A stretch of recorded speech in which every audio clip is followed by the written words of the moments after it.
할렐루야, 우리 사랑하는 성도님들, 오늘도 하나님의 말씀으로 새롭게 시작하는 복된 한 날 되시기를 바랍니다.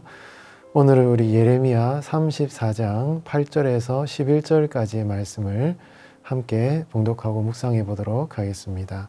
먼저 말씀을 봉독해 드립니다. 시드기야 왕이 예루살렘에 있는 모든 백성과 한 가지로 하나님 앞에서 계약을 맺고 자유를 선포한 후에 여호와께로부터 말씀이 예레미야에게 임하니라. 그 계약은 사람마다 각기 히브리 남녀 노비를 놓아 자유롭게 하고 그의 동족 유다인을 종으로 삼지 못하게 한 것이라. 이 계약에 가담한 고관들과 모든 백성이 각기 노비를 자유롭게 하고 다시는 종을 삼지 말라 함을 듣고 순복하여 놓았더니 후에 그들의 뜻이 변하여 자유를 주었던 노비를 끌어다가 복종시켜 다시 노비로 삼았더라. 아멘. 우리 성도들은 하나님의 말씀에 순종하는 삶을 살아야 합니다. 그러나 이 하나님의 말씀을 순종하는 것이 지속적이고 계속적으로 우리의 일평생, 평생 동안 하나님의 말씀에 순종하며 살아간다는 것은 참 쉬운 일이 아닌 것 같습니다. 상황이나 현실에 따라서 때로는 하나님의 말씀에 순종하기보다는 상황에 따라서 나의 마음과 자세를 바꾸어 버리는 참 그런 경우가 많은 것 같아요. 그렇기 때문에 우리 성도들은요, 하나님의 말씀에 순종하는 그런 훈련이 필요한 것입니다. 예수님께서 포도나무 비유를 하시면서 이렇게 말씀하셨습니다. 사람이 내 안에 거하지 아니하면 가지처럼 밖에 버려져 마르나니 사람들이 그것을 모아다가 불에 던져 사르느니라. 아멘. 이것은 참 예수님의 말씀이지만 참 무서운 말씀이라고 할 수 있는데요. 포도나무 대신 예수님께 가지가 붙어 있지 않으면 불살라서 말라서 버려진다라고 말씀하고 있는 것이죠. 여러분, 이 포도나무에 가지가 붙어서 포도나무 뿌리로부터 지속적으로 계속적으로 그 양분을 공급받아야 된다라는 말씀인 것이죠. 여러분, 우리 성도들이 하나님의 말씀을 한 번 순종하는 것은 쉬울 수 있습니다. 그러나 그 말씀을 가지고 계속해서 지속적으로 상황과 현실을 뛰어넘어서 그 말씀에 순종하는 것은요, 정말 우리 성도들이 예수님의 은혜 안에 그 거하는 이 훈련이 될 때 우리 성도들은 그런 지속적인 순종의 삶을 살아갈 수 있다라는 것입니다. 여러분, 공부를 하는 학생이나 또한 악기를 배우는 분들이나 또 운동을 하시는 분들을 한번 생각해 보실까요? 이 기술이나 지식을 습득하기 위해서는요, 지속적으로 반복되는 행동이 필요합니다. 아주 지겹고 또 지루한 그런 행동들을 계속해서 반복적으로 익히고 기억하고 또 그것을 행하는 이러한 일들을 통해서 기술과 자질을 탁월한 자로 이렇게 노련한 사람이 될 수가 있다라는 것이죠. 여러분, 성도들의 신앙생활도 비슷한 것 같습니다.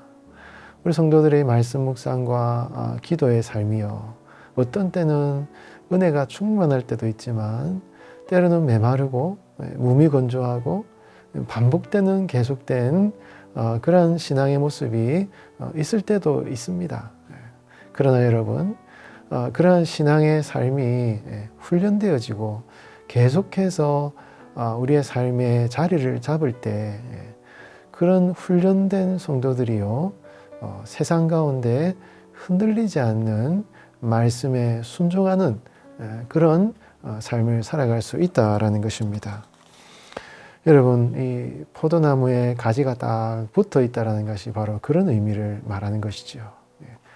우리 성도들이 훈련된 신앙생활을 통해서 흔들리는 세상 가운데서 흔들리지 않는 순종의 삶을 살아갈 수 있다라는 것입니다. 여러분, 그렇게 여러분들이 포도나무에 딱 붙어 있는 그런 가지로서 지속적으로 하나님의 은혜를 공급받으셔서 말씀에 늘 순종하는 성도의 삶을 살아가시기 바랍니다. 오늘 본문에 나오는 이 시드기야 왕과 이 예루살렘에 사는 그 귀족들이 아주 변덕스러운 그런 행동을 보이지 않습니까? 오늘 8절 말씀에 보면 시드기야 왕이 예루살렘에 있는 모든 백성과 한 가지로 하나님 앞에서 계약을 맺고 자유를 선포한 후에 여호와께로부터 말씀이 예레미야에게 임하니라라고 말씀하고 있습니다. 오늘 본문 8절부터 11절까지는 이 34장에 나오는 전체적인 하나님의 말씀에 대한 어떤 표제와 같은 그런 부분이라고 할 수 있습니다. 이 34장의 말씀이 무엇을 말씀하고 있는 것입니까? 이 시드기야 왕과 예루살렘에 사는 백성들이 노예를 해방시켜 주려고 계약을 맺었습니다. 하나님 앞에서 순종을 결단했습니다. 레위기에 나오는 율법의 말씀에 따라서 동족이 된 노예를 해방시켜 주겠다라는 말씀에 순종을 결단을 했습니다. 그런데 그 하나님의 말씀에 대한 순종을 포기해버린 것이죠. 다시 노예를 해방시켜 준 노예를 다시 노예로 삼는 이런 일을 했다라는 것이죠. 그러한 이 시드기야 왕과 이 예루살렘에 사는 백성들의 그런 행동에 대한 하나님의 말씀이 오늘 예레미야 34장에 나오고 있는 것인데요. 여러분, 이 시드기야 왕과 예루살렘에 사는 귀족들이 왜 이런 행동을 했겠습니까?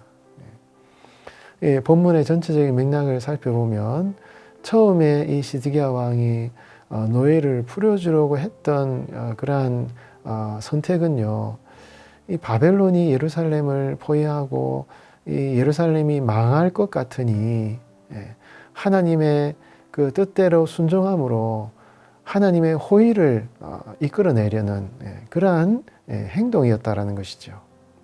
하나님의 말씀에 순종함으로 혹시 하나님께서 이 예루살렘을 구원해 주실까 하는 그러한 판단으로 시드기야 왕과 이 예루살렘 백성들이 이 노예를 풀어주는 그런 선택을 했다라는 것입니다. 그런데 여러분, 그 선택이 오래 지속되지 못했습니다.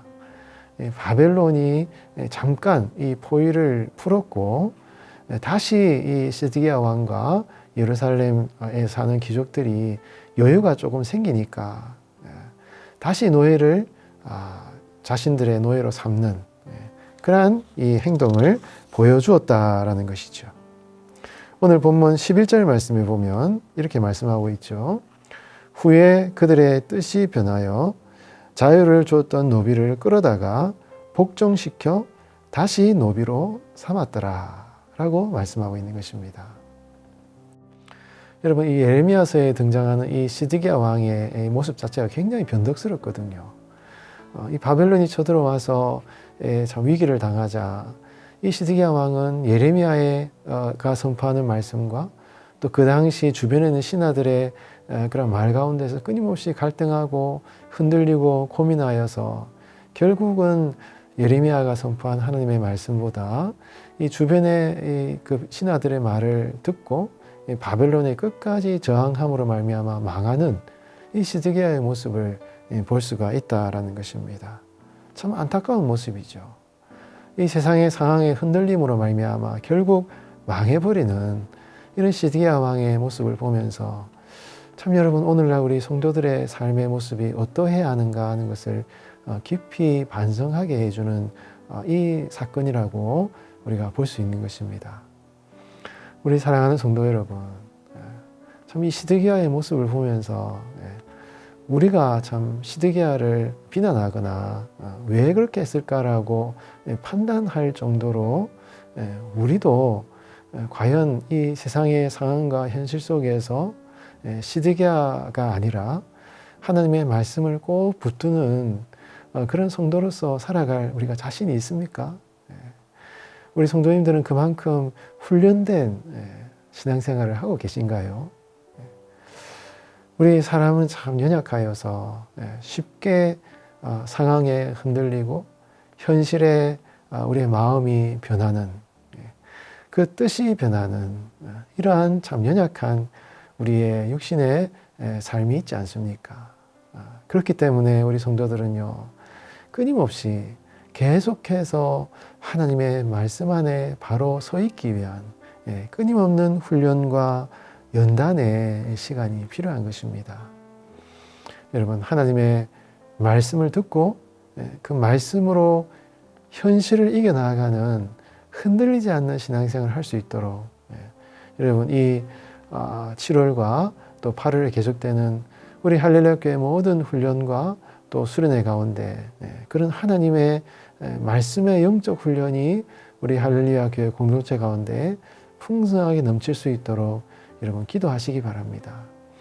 여러분, 하나님의 말씀에 순종하는 이 훈련된 신앙이야말로 흔들리는 세상 가운데 흔들리지 않는 믿음의 삶을 살아갈 수 있는 성도의 비결이 되는 것입니다. 여러분, 우리의 연약한 육신의 모습이 아니라 하나님의 말씀을 굳게 붙들어서 포도나무 되시는 예수님께 꼭 붙어있는 가지가 되시고 열매를 많이 맺으시는 성도의 삶이 되시기를 예수님의 이름으로 축원드리겠습니다. 기도하겠습니다.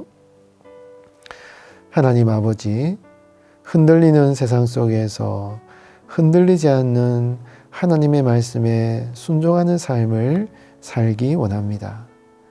그러나 우리의 마음과 결심이 약하여 쉽게 말씀을 포기하며 살아갈 때가 많습니다.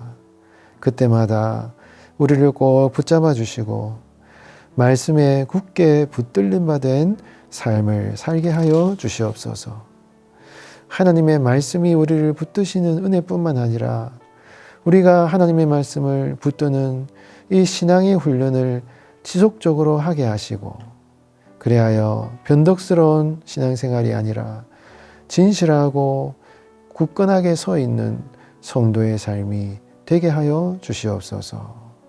예수님의 이름으로 간절히 기도하옵나이다. 아멘.